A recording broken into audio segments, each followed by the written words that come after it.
digging in for a special session that's not so special. That's a negotiation that we are not backing down from, ever.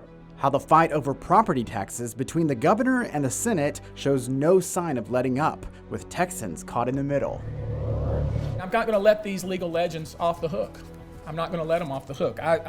This is a sham impeachment. Plus, a new fighter joins suspended Attorney General Ken Paxton's legal team, with a heavyweight showdown brewing.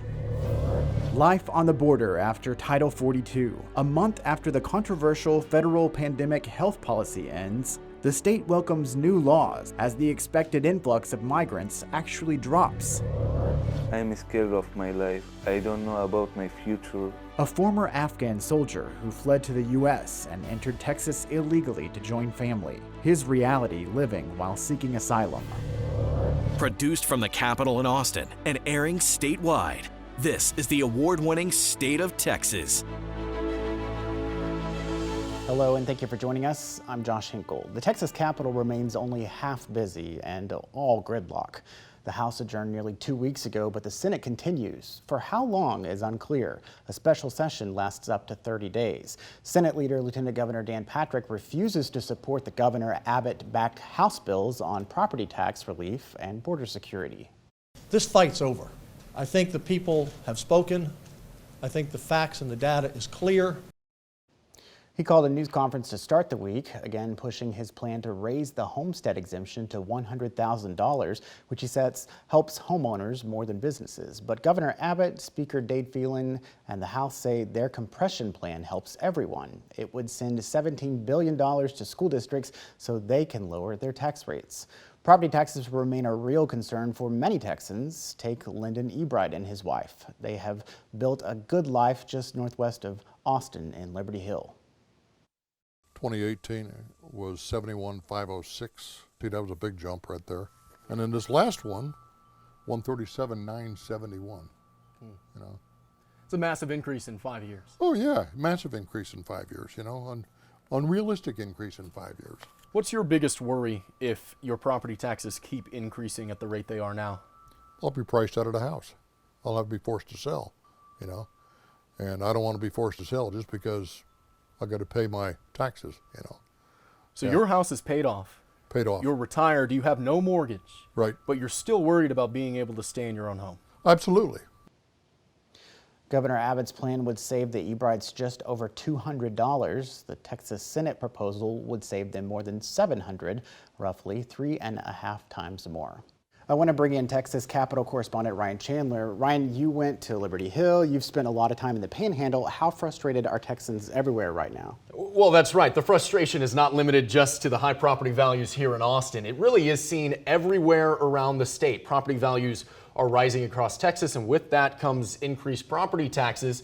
People like Lyndon that we just heard from, who may be on a fixed income, that means a lot for their quality of life. So they're frustrated about the rising taxes. But Josh, I think they're also frustrated about the politics behind all of these property taxes. You and I talk a lot about the House plan, the Senate plan, the politics and the polling of all of this. But for Texans like Lyndon, they don't care about that. They just want to see their property taxes decrease. And we're now in month 6 of Texans talking about this over and over at the highest levels of leadership. They all agree it's their priority, but we're still at a stalemate. All right, Ryan, thank you very much. A quick update with Governor Greg Abbott appointing Public Utility Commissioner Kathleen Jackson as the interim chair. She was appointed as a commissioner less than a year ago. Before that, Jackson served on the Texas Water Development Board since 2014. She takes over for Peter Lake. He announced his resignation days ago, planning to leave by July 1st. Lake took over the PUC in the wake of that historic February 2021 winter storm. You'll remember the extreme cold and blackouts led to hearings at the Capitol over the response. This included the previous leadership at the PUC and ERCOT, the state's power grid operator.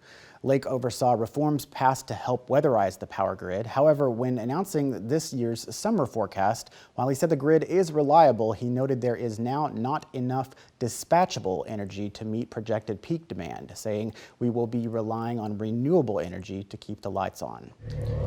A bill to close Texas' dead suspect loophole is now in the governor's hands. More than a week since the regular legislative session ended, Lieutenant Governor Dan Patrick finally signed a police transparency bill after it mysteriously went missing. This despite all the other bills passed by lawmakers already being sent to the governor. We were first to report that delay, and now investigator Matt Grant explains why it's raising questions about a bigger political fight happening behind the scenes.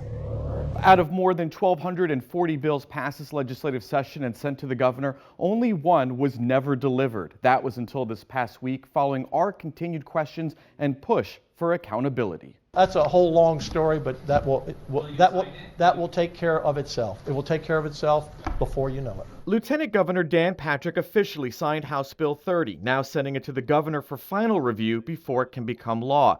Patrick's signature is both ceremonial and constitutionally required. It comes after a Senate Journal clerk said the bill to end the dead suspect loophole was never delivered to the Senate to be signed. Yet records KXAN obtained showed it was delivered, and Patrick now saying it was all wrapped up in a deal with the House, passing this bill in exchange for passing one of the Senate's priorities. We passed their bill, HB 30 turned out to be. I didn't know what it was. They killed our bill when the speaker huffed out and walked down and hit the gavel. So our bill was dead. When HB 30 returned to the Senate and a stack of other bills to be signed, I said, what's that bill all about? Let me see that bill. And I stuck it on my podium, and it's been there for the last 5 days, and always intended to be signed. the bill was a priority for House Speaker Dade Phelan. His spokesperson isn't buying this was an administrative slight, telling KXAN it's more clear now that they lied and tried to blame us. Receiving renewed attention after the Uvalde mass shooting, the loophole has been something KXAN's investigated for years. Its widespread use has allowed Texas police to withhold evidence in closed criminal cases when the suspect dies in their custody. It's a hard thing to keep revisiting. That's what happened with 18-year-old Graham Dyer. A decade ago in August, he died after Mesquite police repeatedly tased him during an arrest. Eventually learning what happened through a federal investigation, his parents have testified in 4 legislative sessions in support of the measure to close the loophole, so no other family has to fight for transparency. We are excited for it and very hopeful that it will be signed. The bill's Representative Joe Moody, who has tried unsuccessfully to pass it since 2017, tells us he doesn't mind waiting longer for the bill to reach the governor, as long as Texas families don't have to wait any longer for the answers that they deserve. Back to you.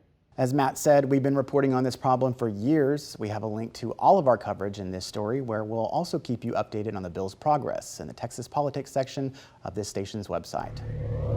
Politics, performance, and process. This is one of the most outrageous things I've ever seen. This is a trial to assure the people of Texas have an honest Attorney General. We examine the latest volley of words from the legal teams on both sides of Attorney General Ken Paxton's impeachment drama. And we'll show you the millions it will cost the state of Texas to float buoys in the Rio Grande, the new addition to Operation Lone Star to stop illegal crossings at the border.